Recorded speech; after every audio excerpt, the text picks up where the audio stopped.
हाय everyone, myself Bhavna, welcome Sunny coaching classes.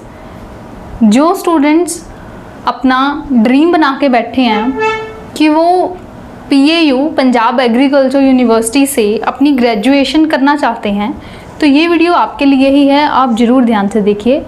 अब 2-3 possibilities हैं।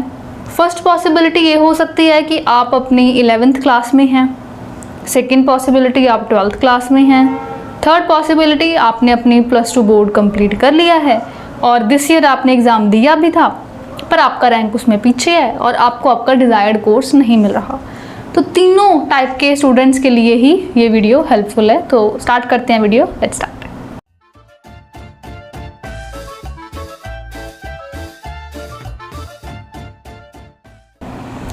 PAU Punjab agriculture university ICAR की तरफ से नंबर 3rd पे है अगर हम पूरे नेशन में से देखें, और स्टेट में से ये 1st नंबर पे है। ये उनकी ऑफिशियल वेबसाइट पर भी गिवन है।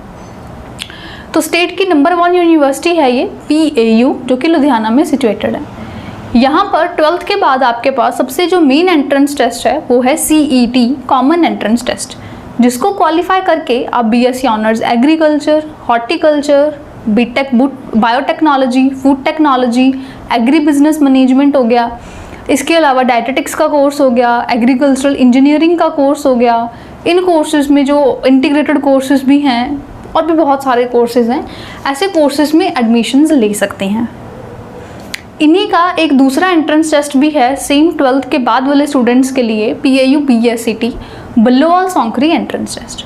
PAU की एक कॉलेज है, कॉलेज ऑफ एग्रीकल्चर बल्लोवाल में, बलाचौर में, वहाँ पर भी BSc ऑनर्स एग्रीकल्चर करवाया जाता है। तो वहाँ से अगर आप करना चाहते हैं तो फिर आपको PAU BSCT टेस्ट देना है। दोनों में ही आप अंडर PAU अपनी स्टडी करेंगे, मीन्स यूनिवर्सिटी यही कहलाएगी।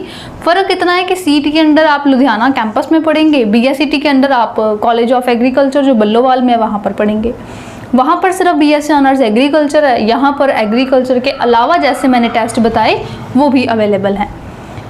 तो अगर बच्चे आप अपनी 11th कर रहे हो तो आपको अपनी तैयारी अभी से स्टार्ट कर देनी चाहिए, बिकॉज आपको ना कि हम बोर्ड्स के बाद या हम 12th के बाद इस चीज़ को हाईलाइट करेंगे, +2 के बाद जो टेस्ट होते हैं उसकी तैयारी तब शुरू करेंगे, तो बिलीव मी तब आपके पास इतना टाइम नहीं रह जाएगा, क्योंकि आपके बोर्ड होने में मार्च-अप्रैल हो जाता है और पेपर जो एंट्रेंस टेस्ट होते हैं वो नियरली जून-जुलाई के आसपास हो जाते हैं। तो 2 महीने का टाइम ही आपके पास तब मिल पाता है। तो 2 महीने में 2 साल का सिलेबस करना, सारा रिवाइज करना मुश्किल हो जाता है। और अगर आप कहो कि हम +2 बोर्ड्स में टॉप कर रहे हैं या बोर्ड्स में हम एक्सेलेंट स्कोर कर रहे हैं, हम सीधे ही जाएंगे तो हमारी एडमिशन्स हो जाएंगी, तो वो भी नहीं है। +2 के मार्क्स के ऊपर बेस्ड आपकी एडमिशन्स नहीं होती, आपको एंट्रेंस टेस्ट क्वालिफाई करना पड़ता है। बोर्ड्स में तो बस एक एलिजिबिलिटी क्राइटेरिया है कि कम से कम आप कितने % हो तो आप इसमें अप्लाई कर सकते हैं। वो कोर्सेज के वाइज अलग अलग वीडियोज़ हैं हमारे इस चैनल पे, आप देख सकते हैं, वो तो मिनिमम ही होता है। तो अगर आपको ना हमारे 80% है, 90% है, 95 भी है, इवन 99% भी आपके बोर्ड्स में हैं, तो यहाँ पर डायरेक्ट आपको कोई बेनिफिट नहीं है, क्योंकि एंट्रेंस टेस्ट दे के ही एडमिशन्स होनी है। फिर आप कहो कि हमें बोर्ड्स में पूरा नॉलेज है, हम सीधे सीधे पेपर में जाएंगे तो शायद हम टॉप कर लेंगे, तो आई एम सॉरी टू से बट ऐसा नहीं होता।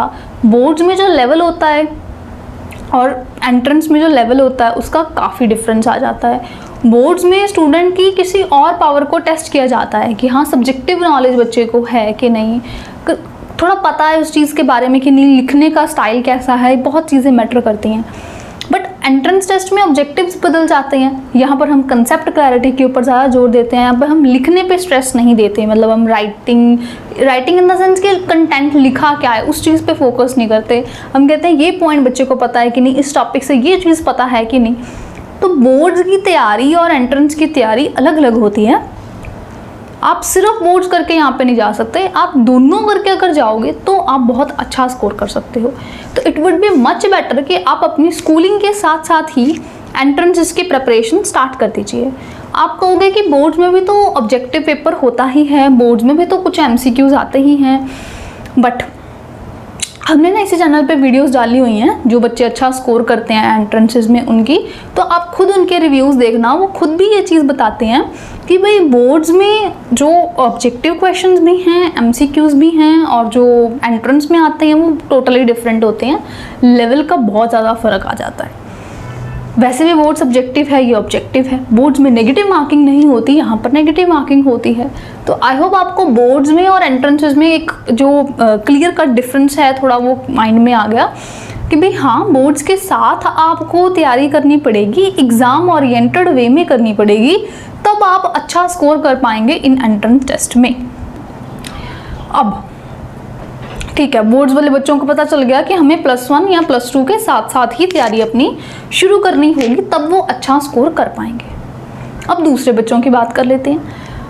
अगर आपको दिस ईयर आपका डिज़ायर्ड कोर्स में एडमिशन नहीं मिल रही, आपको किसी दूसरे कोर्स में एडमिशन मिल रही है, तो फर्स्ट ऑफ ऑल आप चेक करो कि जो कोर्स में आपको एडमिशन मिल रही है उसका स्कोप क्या है, बेनिफिट्स कौन से हैं, उसका स्कोप इंडिया में ज़्यादा है, फॉरेन में ज़्यादा है, आप कहाँ रहना चाहते हो। ये ना हो कि आप कोई ऐसी डिग्री कर लो जिसका स्कोप फॉरेन में ज़्यादा हो पर आपका तो शुरू से मन हो कि मैंने तो इंडिया में ही रहना है, या वाइस वर्सा आपका मन हो कि मैंने तो फॉरेन में जाके सेटल होना है, बट वो कोर्स की बाहर कोई खास वैल्यू ना हो, तो ऐसा कोर्स ना सिलेक्ट कर लेना। या जिसमें आपका इंटरेस्ट ही नहीं है उसको तो किसी भी कॉस्ट में करने का फ़ायदा ही नहीं। आपको लक, आपके पेरेंट्स, आपके रिलेटिव्स या सीनियर्स आपको इंसिस्ट करें कि हाँ ये ठीक है, ले एडमिशन, क्या फ़ायदा साल ड्रॉप करके पैसा ख़राब करने हैं, टाइम ख़राब करना है, पता नहीं होगा फिर के नहीं, फिर चांस फैक्टर ही है, छोड़ पड़े, ले इसमें एडमिशन, कुछ नहीं होता, देख ही जाएगा, जो तेरे कर्मों में होगा तुझे अपने आप मिल जाएगा। भाई कर्म भी तो खुद ही बनाने पड़ते हैं। अगर आप कोर्स कोई ऐसा ले लो, आप सोचो कि मेरी किस्मत में वो ऑफिसर स्केल वाली जॉब लिखी हो, कोर्स आपको नीचे वाला ले रहे हो, तो फिर चमत्कार थोड़ा कोई होगा कि हाँ अपने आप आपको उसके बाद वो वाली जॉब मिल जाएगी। ठीक है, लक मैटर करता है, बट पहले आपका जो इनिशिएटिव है वो तो आपको ही करना पड़ेगा ना। तो कोई अचानक से तो कोई चीज़ ऑल ऑफ अ सडन होने नहीं वाली। तो आप अच्छा कोर्स सेलेक्ट करो, चाहे कोई भी हो। मैं कोई एक कोर्स का नाम नहीं ले रही कि सिर्फ यही बेस्ट को, कोई भी एक कोर्स परफेक्ट नहीं होता, सबके अपने अपने पॉजिटिव भी होते हैं, नेगेटिव पॉइंट्स भी होते हैं। आप अपने इंटरेस्ट के वाइज देखो बच्चे, ये आजकल की बात नहीं है। आपने पहले तो वो जो डिग्री है 3-4 साल जितने भी साल की है वो आपने करनी है, फिर थ्रू आउट लाइफ आपने उसी चीज़ के कांटेक्ट में रहना है। मतलब जिस चीज़ में भी आप डिग्री करेंगे, फिर अगर एमएससी करनी है तो भी आप उसी में ही करेंगे, नहीं भी करनी, जॉब करनी है तो भी आप उसी में ही करेंगे। तो इन शॉर्ट आपने वो कोर्स ऐसा चूज़ करना है जिसमें आपका इंटरेस्ट हो, जिसका स्कोप भी अच्छा हो, आप उसमें अपना करियर बना सको, ऐसा कोर्स आप सिलेक्ट करना। ठीक, किसी के कहने सुनने पे ऐसा कोर्स ना सिलेक्ट कर लेना जिसका कोई फ़ायदा ही नहीं है करने का, है ना। आप ऐसा कोर्स सिलेक्ट करो जिसमें स्कोप भी हो और इंटरेस्ट भी हो। कहने का मतलब यह है कि अगर आपको अभी आपका डिज़ायर्ड कोर्स नहीं भी मिल रहा तो ड्रॉप लेने में कोई बुराई नहीं होती। हाँ, ड्रॉप लेके फिर पढ़ना पड़ेगा, टाइम देना पड़ेगा रेगुलर बेसिस पे। ये नहीं है कि हाँ आपने लिया तो ड्रॉप है पर आप मज़े कर रहे हो, मौज मस्ती कर रहे हो कि हमें तो स्कूल भी नहीं जाना क्योंकि +2 हो चुकी है, हमें तो मतलब ऐसे घूमी फिरी जा रहे हो, अपना खाए भी जा रहे हो, मौज मस्ती मना रहे हो, उसका फिर ज़ीरो एडवांटेज है। उससे बेटर है कि या तो जो डिग्री मिल रही है वो कर लो या कुछ भी ना करो, अपना काम पे ध्यान दो, काम पे लग जाओ, सिंपल सी तो बात है। बट अगर आपको ये है कि हाँ मैंने अपना करना है कोर्स, करूँगी तो सिर्फ उस कोर्स में करूँगी, नहीं तो नहीं करूँगी, और आपको है कि हाँ वहीं पे सही है, मैं उस चीज़ पे ज़्यादा बेटर अपने आप को परफॉर्म कर सकती हूँ रेदर देन किसी और जगह पे एवरेज रह के, तो एवरेज रहने वाला कोई ऑप्शन नहीं है, उसको वाइप ऑफ करो और जो अच्छा कोर्स है जहाँ पे आप बेटर अपने आप को एक्सप्रेस कर सको उस जगह पे जाओ। अगर आपका इंटरेस्ट है, आपको लगता है कि हाँ आप उसको कंफर्टेबली कर लोगे और स्कोप भी बहुत अच्छा है, आप सारी ज़िंदगी उस कोर्स के साथ बिता सकते हो, क्योंकि कोर्स का मतलब ये है ना कि उसी में आप फिर जॉब करोगे, फिर आपका जॉब में भी सारा काम उसी चीज़ के ऊपर बेस्ड होगा, तो ऐसा वाला कोर्स आप सिलेक्ट करो। ड्रॉप लेने में कोई बुराई नहीं होती। बहुत बच्चे होते हैं जो पहले किसी भी रीज़न की वजह से अच्छा स्कोर नहीं कर पाते, कोई फैमिली रीज़न था, पर्सनल रीज़न था या कुछ भी था, पहले नहीं पता था, अचानक से पता चला, कि बच्चों ने टेस्ट भी नहीं दिया होता +2 के बाद या नहीं दे पाते किसी रीज़न की वजह से, तो आप नेक्स्ट ईयर के लिए अपनी तैयारी शुरू कर दो, क्योंकि ये टाइम बार बार नहीं मिलेगा, ये अपॉर्चुनिटी आपको बार बार नहीं मिलेगी। तो दोनों तरीके से अगर आप +2 वाले हो, +1-2 वाले हो तो साथ साथ तैयारी शुरू करो, इससे बेस्ट चीज़ कोई नहीं है।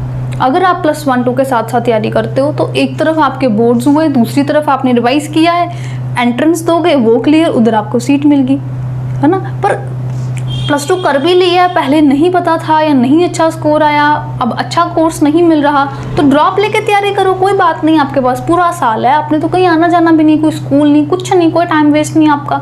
आप सारा टाइम पढ़ाई को दो और अच्छा स्कोर करो।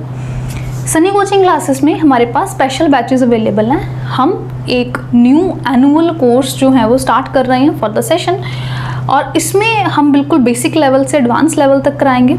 बहुत सालों से हम इसकी तैयारी करवा रहे हैं, हर बार हमारे जो रिजल्ट्स हैं वो एक्सेलेंट रहते हैं, और इस बार भी हमने सिंगल डिजिट रैंक जो है वो हमारे मल्टीपल स्टूडेंट्स ने सिक्योर किया है। और प्रीवियस हिस्ट्री की बात करें तो फर्स्ट रैंक बहुत बार बच्चे अचीव कर चुके हैं।